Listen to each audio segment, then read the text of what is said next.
그리운 분들 같아요. 그리운 분들.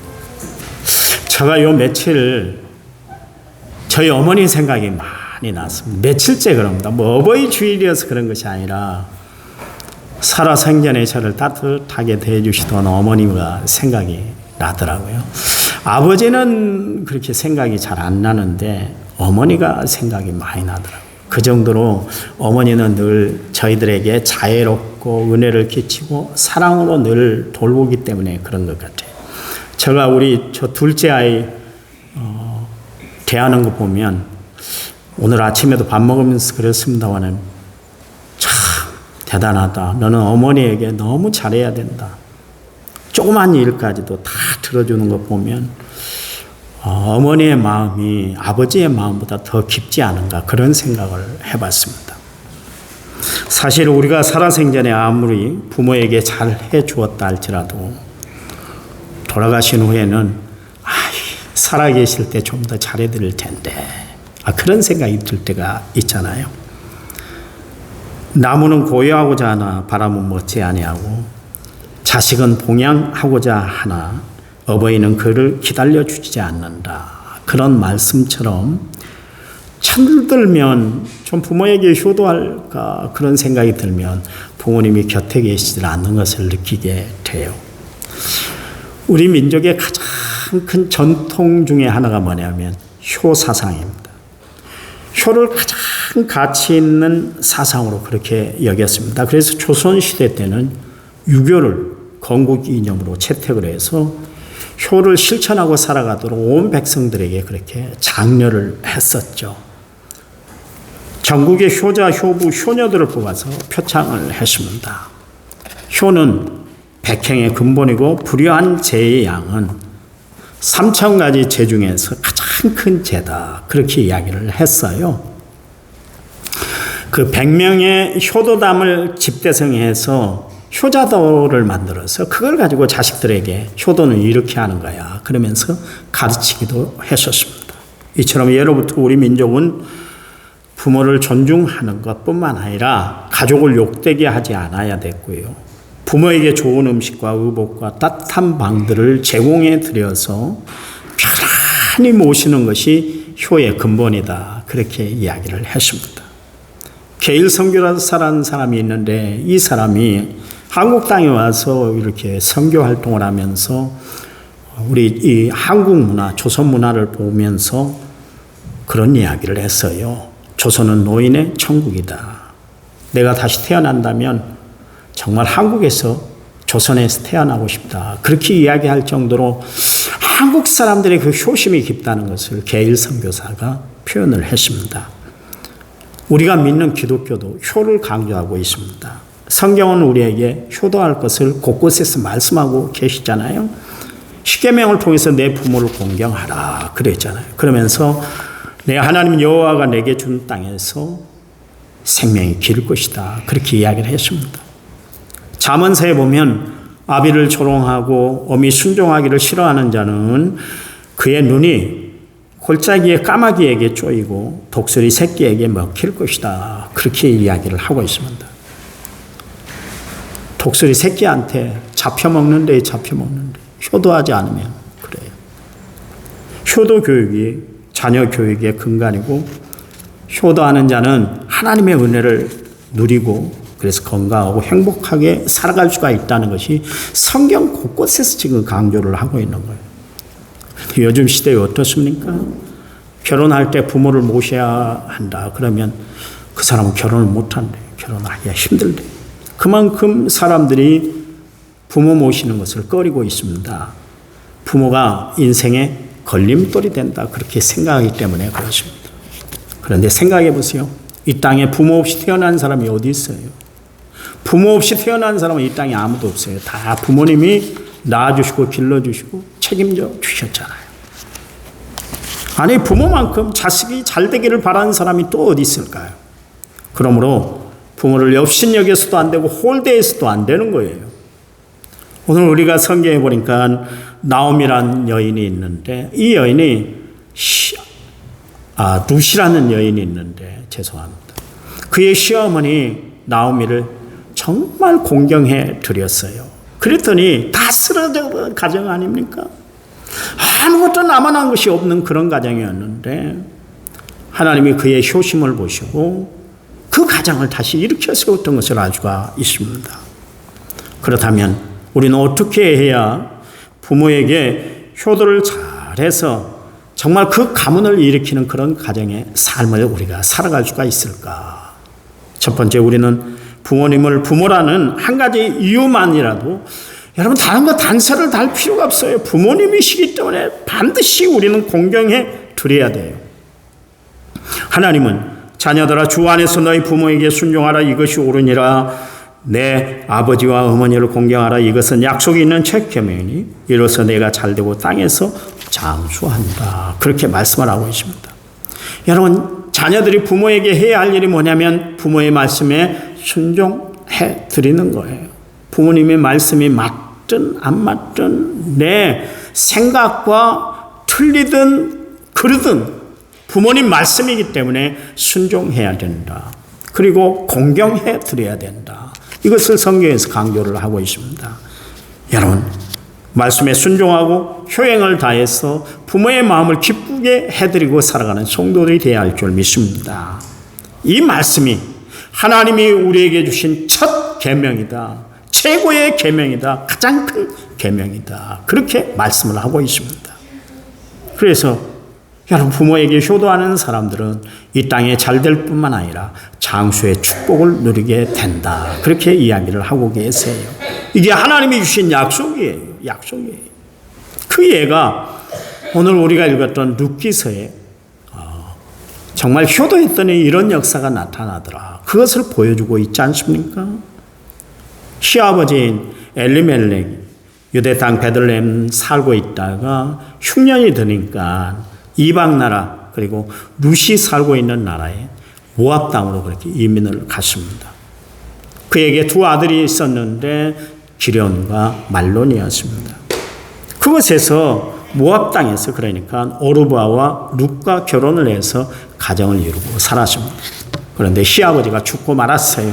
그리고 날았더니 아들 둘도 다 죽고 말았습니다. 하루아침에 세 여자가 가부가 되어버린 거예요. 그래서 어느 날 시어머니 나오미가 며느리 둘을 불러 세워놓고 이야기를 합니다. 나는 이제 더 이상 이곳에서 살 여망이 없으니까 나는 더 이상 이곳에서 살 힘이 없으니까 나는 고향 땅 베들레헴으로 다시 돌아갈 것이다. 그러니 너희들은 며느리 앞에서 이야기를 하는 것이죠. 너희들 알아서 각기 제 길을 찾아가라. 그렇게 이야기를 했습니다. 개가 천선하라는 것이죠. 그 말을 듣고 큰 며느리였던 오르바는 그 길로 자기의 살 길로 그냥 떠나버리고 말았습니다. 그런데 룻이라는 이 며느리는 시어머니와 함께 베들레헴으로 가는 길에 함께 동행을 하겠다. 따라 나서겠다. 그렇게 이야기를 했습니다. 대책이 없는 길이에요. 분명 시어머니를 따라 나선다면 분명히 자신에게 정말 고통이 임하고 시련이 임한다는 것을 알면서도 룻은 시어머니 나오미를 따라 나섰습니다. 그녀는 지금 모압 여인이에요. 그들은 전통적으로 그모스 신을 섬기는 그런 족속들이었습니다. 그 당시 유대인들은 얼마나 인종차별이 심했는지 모릅니다. 지금 미국에서 일어나는 인종차별 그것과는 비교가 되질 않아요. 왜냐하면 이방인들을 개처럼 취급했고 지옥의 뗄깔처럼 그렇게 여겼기 때문에 그랬습니다.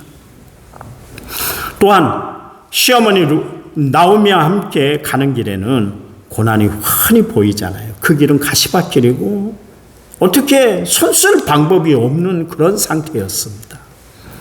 아마 어리석고 미련한 사람이 아니라 할 것 같으면 손절해야만 현명한 선택이 되는 거예요. 자식이 있는 것도 아니잖아요. 또 시어머니가 고향에 가면 자신에게 건네줄 유산도 하나도 없었습니다.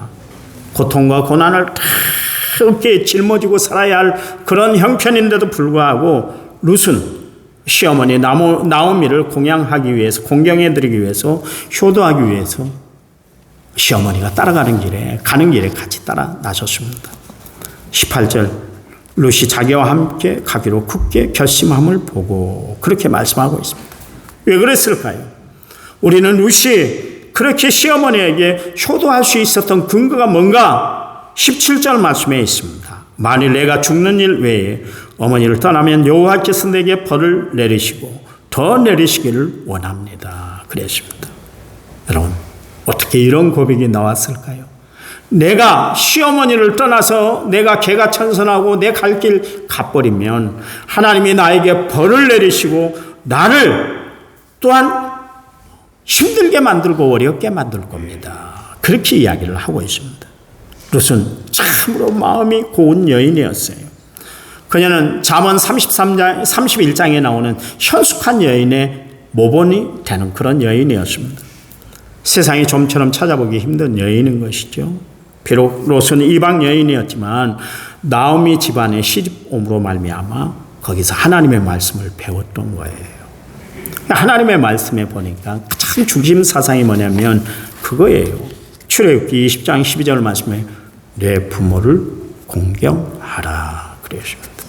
여기 공경하라 이야기는 히브리어로 카베트라는 단어인데요. 존중한다, 존경한다, 영광되게 한다, 깔보지 않는다, 무겁다, 존귀하다 그런 뜻을 가지고 있습니다. 그러니까 다른 거 아니에요. 효도한다는 것은, 공경한다는 것은 다른 거 아닙니다. 존귀하게 여겨드린다 그런 이야기예요. 여러분 정말 부모님에게 존귀하게 대하고 살아가는 성도들이 되시기 바랍니다. 깔보지 마시기 바랍니다. 영광되도록 정말 높이고 살아가는 그런 부모님을 모시고 살아가는 성도들이 되시기를 간절한 마음으로 부탁을 드립니다. 그런데 이 단어가 하나님을 경외할 때 쓰이는 단어하고 똑같이 쓰이고 있습니다. 잠언 3장 9절 말씀에 내 재물과 내 소산물의 처음 익은 열매로 여호와를 공경하라. 그러니까 부모 공경이 하나님 공경하는 것과 똑같은 단어다 그런 이야기요. 동일하다 그런 이야기. 자녀들은 부모를 공경하되 하나님을 경외하듯 그렇게 부모님을 공경해드려야 된다 그런 이야기예요. 부모의 조건에 맞춰서 공경해도 되고 공경하지 않아도 된다 그런 이야기가 아니에요. 부모의 조건과는 상관없이 무조건 부모님이시기 때문에 공경해드려야 된다 그런 이야기예요. 만약에 명령을 거역하게 될 것 같으면 아까 읽어드린 잠언 30장 17절 말씀처럼 아비를 조롱하며 어미 순종하기를 싫어하는 자의 눈은 골짜기의 까마귀에게 쪼이고 독수리 새끼에게 먹힐 것이다 그랬습니다. 하찮은 짐승 미물에게도 업신여김을 당하게 될 것이다 그런 이야기예요. 하나님이 업신여기는 것뿐만 아니라 세상 미물도 업신여김을 당하게 만든다 그런 이야기예요. 신명기서 27장 10절 말씀에 부모를 경홀히 여기는 자는 저주를 받을 것이다 그랬습니다. 또 신명기서 21장 18절에 21절 말씀에 보니까 성 밖에 내쳐서 그를 돌로 쳐 죽여라 그랬습니다. 또 객사할 것이다 그러면서 엄중하게 경고하고 있는 것을 알 수가 있습니다. 이처럼 효도하는 것은 하나님의 명령이고 창조 질서의 근원입니다. 여러분 신앙인이 마땅히 해야 할 것이 뭡니까? 하나님의 명령을 따라 지켜 행하는 거예요. 그래서 이 말씀들을 들었던 룻이 이 말씀, 이 명령을 지키기 위해서 지금 시어머니와 함께 자기의 고국 모압을 버리고 이스라엘 땅 베들레헴으로 가고 있는 것을 알 수가 있습니다. 세상에 하나님을 모르고 살았던 이 여인도 하나님의 말씀을 들음으로 말미암아 부모를 이렇게 공경하고 살았다 그런 이야기입니다. 두 번째, 우리는 하나님을 믿는 믿음으로 부모님을 공경해 드리면 그의 삶을 하나님이 축복해 주세요. 이미 남편은 죽었잖아요. 그렇다고 해서 딸린 자식이 있는 것도 아닙니다. 시어머니는 자기 나라 사람도 아니에요. 분명 시어머니가 자기 인생의 걸림돌이 되는 존재입니다. 그런데도 룻이 자기 인생의 짐덩어리가 된 그 시어머니를 따라서 나섰어요. 16절 아까 말씀드린 것처럼 어머니의 백성이 나의 백성이 되고 어머니의 하나님이 나의 하나님이 될 것입니다. 그랬습니다. 룻이 이렇게 따라 나선 것은 신앙 때문이었다 그런 이야기입니다. 여러분 룻은 시어머니 나오미를 봉양할 책임이 하나도 없는 사람이에요. 그런데도 룻은 시어머니를 모신 일에 최선을 다했어요. 여러분 하나님을 믿는 여러분, 오늘 예배드리는 여러분, 부모님에게 효도하는 여러분 되시기 바랍니다. 예수를 믿는 사람들은 우리가 하나님께 잘하듯이 부모님에게도 잘해드려야 돼요. 여러분 한번 생각을 해보세요. 눈에 보이는 부모에게 효도하지 못하면서 눈에 보이지 않는 하나님을 잘 섬긴다? 절대로 이야기할 수가 없는 거예요. 부모 잘 섬기는 사람이 하나님을 잘 섬기는 사람들이고, 하나님을 잘 섬긴다는 것은 부모를 지극정성으로 잘 섬겨드리는 삶이 돼야 할 줄 믿으시기 바랍니다. 아시나요? 우리가 하나님을 잘 섬기는 방법으로 이 땅에 부모님들을 주셨다는 사실을 기억해야만 할 거예요. 지금 룻은 하나님을 믿는 믿음 때문에 시어머니를 모시고 지금 베들레헴으로 올라가고 있습니다. 가서 무엇을 했어요? 힘없는 시어머니를 봉양하기 위해서 밭에 나가서 이삭을 주어서 그것으로 먹여 살렸어요. 피 한 방울 섞이지 않은 그런 시어머니를 친히 자기가 보호자가 되어 주었다. 그런 이야기예요. 하나님을 믿는 한 가지 사실 때문에 홀로 되고 힘없는 가난한 시어머니를 끝까지 공경해 드렸어요. 여러분, 효도의 근본, 기본은 공경이에요. 효도하는 일에는 여러분 어떤 이유도 핑계도 변명거리도 될 수가 없는 것입니다. 디모데전서 5장 8절 말씀해 보세요. 만일 누군가가 자기 친족, 특히 자기 가족을 돌보지 않는다면 그는 믿음을 부인하는 자의 불신자보다 더 나쁜 사람이다 그랬어요. 부모를 모시지 아니하고 가족을 돌보지 아니하고 가정을 돌보지 아니하고 살아가는 사람은 예수 안 믿는 사람보다 더 악한 사람들이다. 그런 이야기예요. 예수 안 믿는 사람들보다 더 나쁜 인간들이다. 그렇게 이야기를 하고 있습니다. 여러분, 예수님도 보세요. 살아생전에 육신의 어머니인 마리아에게 최선을 다해서 공경해드렸고 그의 아버지였던 요셉을 위해서 최선을 다했잖아요. 목수 있는 아버지 그 일들을 도와줬어요. 그리고 돌아가시고 났더니 예수님이 소년 가장이 되셔서 그 가정을 다 책임져 줬던 것을 알 수가 있습니다. 예수님께서 십자가 위에서 그 처절한 고통, 아픔, 시련을 당하시면서도 어머니인 마리아에게 효성을 다했잖아요. 예수님 대신 자기를 대신해서 어머니를 지켜달라고 그의 제자였던 요한에게 부탁을 드렸지 않습니까? 성도 여러분, 효도하심으로 부모님의 마음을 기쁘게 해드리고 살아가는 성도들이 되시기를 간절한 마음으로 부탁을 드립니다. 한 부모는 10자식을 다 양육시킬 수 있는데 10자식은 한 부모를 모시지 못하고 그렇게 살아가는 것들이 우리의 현실 아닙니까? 그렇잖아요. 세 번째, 우리는 가족 구성으로 내게 주신 사명을 다 해야 돼요. 그것은 자신에게 이익도 편리함도 즐거움도 없지만 시어머니를 내가 평생 모셔야 되겠다. 그 사명으로 받아들인 거예요. 사명으로 받아들였다. 그런 이야기. 여러분, 아무나 사명을 받아들이는 것이 아닙니다. 죽을 때까지 같이 해야 할 분으로 받아들일 수 있는 마음이 있어야 부모를 그렇게 공경해 드릴 수 있는 거예요. 두 부류의 사람이 있을 거예요. 부모를 짐으로 여기고 살아가는 사람들이 있습니다. 이 사람들은 평생 복을 못 받아요. 아니, 하나님이 주시려는 복을 일부러 걷어차는 그런 결과가 됩니다. 또 한 부류는 부모를 최고로 여기고 살아가는 사람들이 있습니다. 나를 낳아주시고 길러주신 그 은혜를 결코 잊지 않아 버리질 않고 늘 부모님과 함께하는 사람들이 있어요. 그 마음을 하나님이 아시고 그에게 필요한 것들을 채워주시되 은혜와 축복으로 그의 삶을 책임져 주실 거예요. 그런 삶을 살아가면 잃어버리는 것이 아니라 얻는 것이 더 많은 삶을 살아가도록 하나님이 역사하는 줄 믿으시기 바랍니다. 를 제가 어버이날에 이야기했던 이야기를 여러분 기억하실 거예요. 아까 까마귀 이야기를 했잖아요.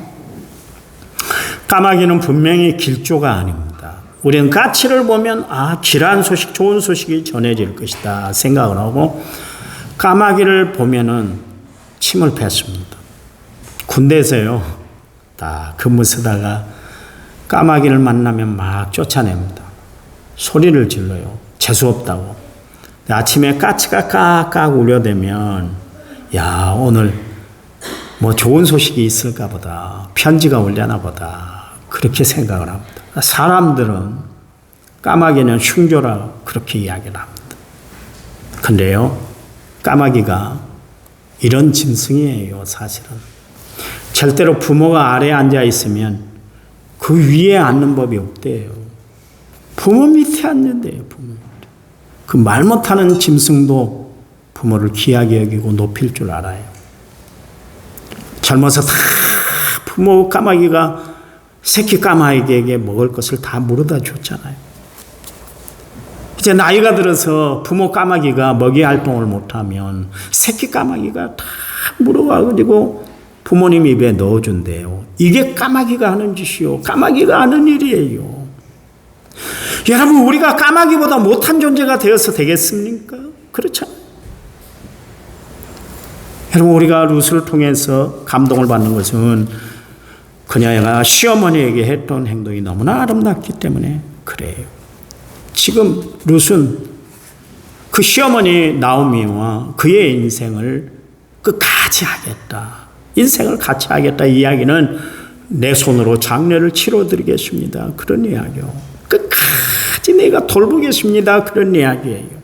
그래서 어떻게 합니까? 먹을 것이 없으니까 시어머니가 이삭을 주어라. 들에 나가서 이삭을 주어라. 그렇게 하니까 이해가 되지도 않는 상황인데도 불구하고 시어머니가 시키는 대로 다 했어요.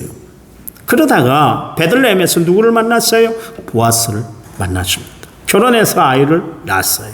시어머니에게 아들과 같은 손자를 선물해서 기쁨을 안겨다 주었던 것을 알 수가 있습니다. 결국 나오미의 가정은 어떻게 됐습니까? 룻기서 4장 14절 15절 말씀을 보면 여인들이 나오미에게 이르되 찬송할지로다. 여호와께서 오늘 내게 기업 물을 자가 없게 하지 아니하셨도다. 이 아이의 이름이 이스라엘 중에 유명하게 되기를 원하노라. 이는 내 생명의 회복자이며 내 노년의 봉양자라. 곧 너를 사랑하며 7 아들보다 귀한 며느리가 낳은 자로다 하니라 그랬습니다. 보세요. 시어머니 나오미를 잘 섬겼더니 그 롯을 통해서 다윗 가문의 모든 역사가 세워지게 만들었고 이방인으로서 메시아 대신 예수님의 족보에 드는 여인이 됐어요. 얼마나 놀라운 일이 벌어졌습니까? 성경에 봐보세요. 여인의 이름으로 성경이 기록된 데는 2가지밖에 없습니다. 에스더와 룻입니다. 유대의 많은 사람들에게 칭송을 받는 여인이 됐어요. 무너진 가정과 가문을 일으키는 주인공이 됐어요. 아버지는 알코올 중독자고 어머니는 청소부고 형은 마약 중독자입니다. 그 빈민가에서 어렵게 태어난 사람이 있습니다. 여러분 기억하세요. 부모는 디딤돌이 아니라 거침돌이 되는 그런 현실에 태어난 사람이 있었습니다. 가족을 살리는 것은 가족의 생계를 이어나가게 하는 것은 어머니였지만 청소부 일을 한다는 것이 어린 이 아이의 마음이 너무 부끄러웠어요. 그런데 어느 날 놀이터에서 혼자 흥장난을 하다가 우연히 축구공이 하나 자기 앞으로 딱 떨어졌는데 그 축구공을 차면서 공 차는 것에 대해서 희열을 느끼기 시작을 했습니다. 그 소녀는 청소하는 어머니에게 어머니 저도 축구하고 싶어요. 저를 좀 축구팀에 보내주세요. 그렇게 이야기를 했답니다. 그는 어머니의 도움으로 축구부에 들어가긴 했지만 가난하다는 이유 때문에 경기에 한 번도 뛸 수가 없었어요. 그래서 조명이 다 꺼진 뒤에는 경기장의 조명이 다 꺼진 뒤에는 혼자 남아서 그렇게 축구공을 닦기를 했어요. 그런데 문제가 하나 더 생겼습니다. 그건 뭐냐면 선천적으로 신장병 때문에 선수 생활을 할 수 없다는 그런 하늘이 무너지는 그런 소식을 전해 듣게 됐어요. 그 소녀는 그때 결심했어요. 나 심장이 터져도 좋아. 나 죽어도 좋아. 그런 각오로 뛰었대요. 그리고 결국 세계에서 최고 유명한 축구 구단 중에 하나인 맨체스터 유나이티드 그 퍼거슨 감독으로부터 선택을 받았습니다. 감독으로부터 전화를 받은 순간 그는 곧바로 어머니에게 전화를 했어요. 어머니, 더 이상 이제 어머니 청소부 일 안 해도 될 것 같아요. 그렇게 말을 했다고 그래요. 그 말을 전해들은 수화기 너머로 전해들은 어머니가 하염없이 울었대요. 구멍난 축구화의 애톨이 심장병을 가진 4, 5년이었지만 그 소녀는 세계적인 축구 선수인 호날두 선수로 그렇게 성장을 했어요. 처음엔 내가 호날두를 이해를 못했어요. 돈 쓰는 것도 그렇고 사생활도 복잡하고 그래서 뭐 이렇게 살지 그랬는데 어렸을 때 그 살아온 배경이 있더라고요. 세계적인 선수 아닙니까? 호날두 여러분 잘 아시잖아요. 골프 선수 신지혜라는 선수 여러분 잘 아실 거예요. 2009년 만 19살 나이에 세계 1위가 됐어요. 그래서 세계적인 골프 선수가 된 신지혜 선수가 있습니다. 가난한 가정이었어요. 중학교 3학년 때 교통사고로 어머니가 돌아가셔서 얼마든지 넘어질 수 있는 그런 환경에서 태어났습니다. 그런데 아버님이 목사님이었는데 믿음으로 어머니의 그 사망보험금으로 그에게 다시 골프를 시작하게 했습니다. 전에 같으면 실수 한번 하면 다음에 잘하면 되지 그렇게 생각했지만 그 사건 이후에는 이번에 실패하면 평생 후회하며 살 것이다. 그런 절박한 마음으로 골프를 쳤대요.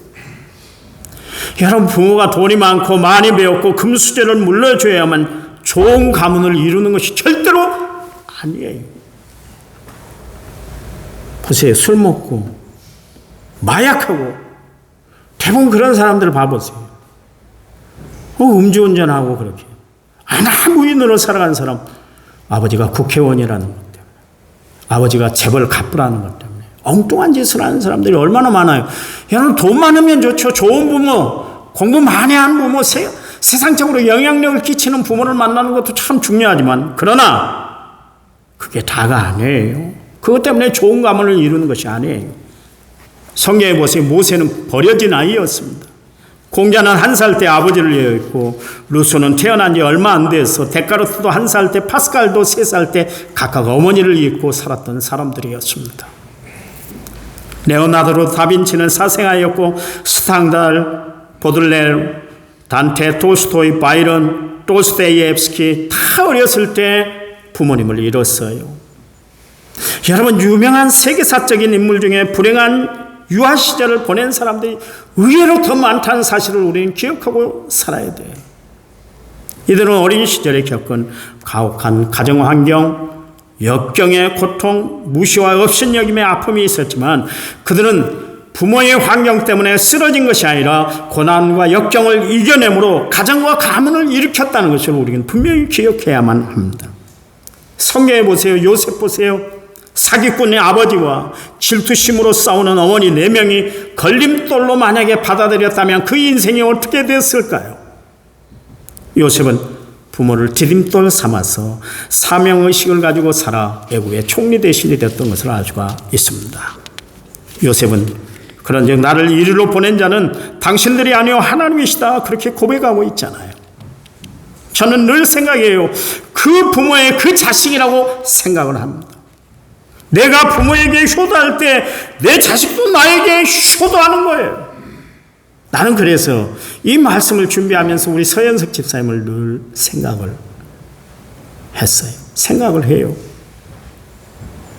집사님이 어머니에게 얼마나 효도를 했는지 몰라요. 효도할 때 그냥 하지 않았다 그러잖아요. 2 자식을 같이 데리고 갔대요. 늘 어머니를 만나러 김제까지 갈 때 꼭 데리고 갔대요. 왜요? 내가 어머니에게 효도하는 것처럼 너희들도 나에게 효도해야 돼. 제가 2 아들들을 추례를 쓸 때 그런 이야기를 했어요. 처갓집을 향해서 당신들은 가장 훌륭한 가문에 태어난 양육된 사이를 얻었다. 이보다 더한 사이가 없어. 축복인 줄 아세요? 내가 그렇게 당당하게 이야기를 했어요. 지금도 효도예요. 지금도. 얼마나 효도하는지. 대단해요. 왜 그랬을까요? 여러분 심은 대로 거두는 거예요. 내가 부모에게 효도하면 분명히 자식들이 나에게 효도할 줄 믿으시기 바랍니다. 심지 않은 데서 거두는 것이 없어요. 성도 여러분 잘 심으세요. 그래서 거둘 것이 많은 인생을 살아가는 성도들이 되시기를 간절한 마음으로 부탁을 드립니다. 부모의 마음에 평안을 끼쳐드리고 기쁨을 안겨주는 삶을 살아서 하나님이 여러분 삶 가운데 여러분 인생 가운데 천대까지 이르는 축복을 받고 살아가는 남원성결교회 모든 성도들이 되시기를 간절한 마음으로 부탁을 드립니다. 효도하세요.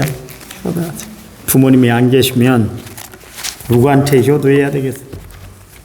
교회 나오신 성도님들, 연세 많으신 성도님들에게 효도하세요. 저는 늘 교회 올 때마다 우리 박균환 집사님, 이정순 권사님, 우리 황진영 권사님 볼 때마다 내가 꼭 안아드려요. 왜 안아준 줄 아세요? 내 어머니 같은 분들이기 때문에.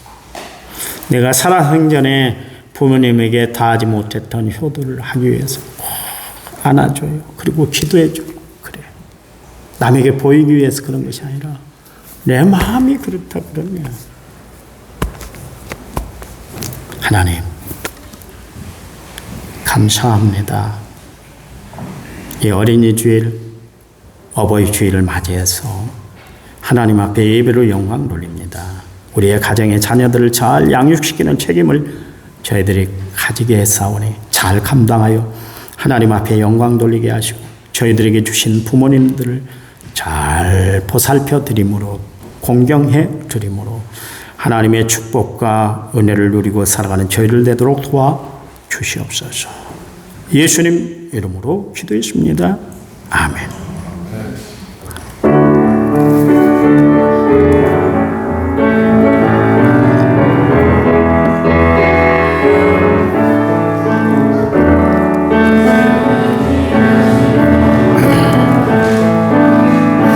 내가 주님을 사랑합니다.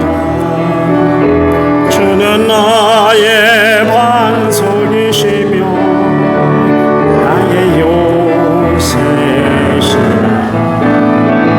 주는 나를 건지시니 나의 주 나의 하나님 나의 피할 바위시니 나의 방패시라.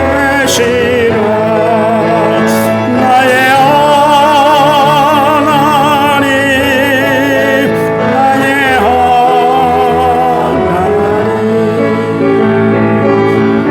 구원의 뿌리시오 나의 산성이라. 나의 하나님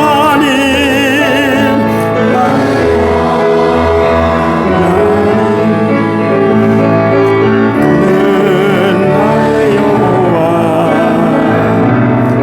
나의 구속 내 생명이신 여호와. 내가 주님을 찬양합니다. 주는 나의 사랑이시며 나의 의지시라. 나를 이끄시오 주의 길 인도하시며 나의 생의 목자 되시니 내가 따르리라. 나의 하나님 나의 하나님 생명의 멸류관으로 내게 씌우소서.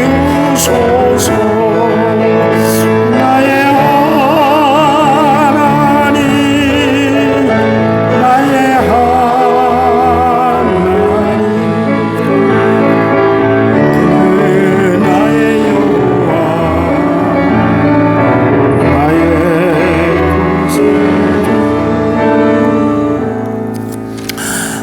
늘 이야기합니다마는 여러분 기도하실 때 우리 청년들을 위해서 기도해 주시기 바랍니다. 그 우리 백정현 집사님 언니 딸이 교육공무원 시험을 치릅니다. 이 봄이고요. 또 우리 보건교사 시험을 치르는 우리 박병택 안수 집사님 딸 박성경 선생을 위해서 기도해 주시고요. 또 우리 이강희 선생이 몇 군데 이제 합격이 됐대요. 미국에서. 인터뷰를 해야 되고 이제 연봉을 조정해야 된다고 합니다. 이강희 선생을 위해서 기도해 주시고 또 우리 저기 앉아있는 우리 박형우 선생을 위해서 기도해 주시기 바랍니다. 시험이 합격이 다 됐는데 전기 기술 시험이 다 돼서 시청에서 이제 오세요 그러면 되는데 근 1년이 되도록 합격을 해놓고 지금 취업을 못하고 있습니다. 빨리 그 직종이 빨리 되도록 좀 기도 많이 해주시기 바랍니다. 우리 청년들을 위해서 기도 많이 해주세요. 결혼해야 될 청년들이 있습니다. 결혼 연령을 넘어선 청년들이 있는데 꼭 여러분 기억날 때 기도할 때마다 우리 청년들의 이름을 기억하면서 기도해 주는 성도들이 되시기 바랍니다. 기도합니다.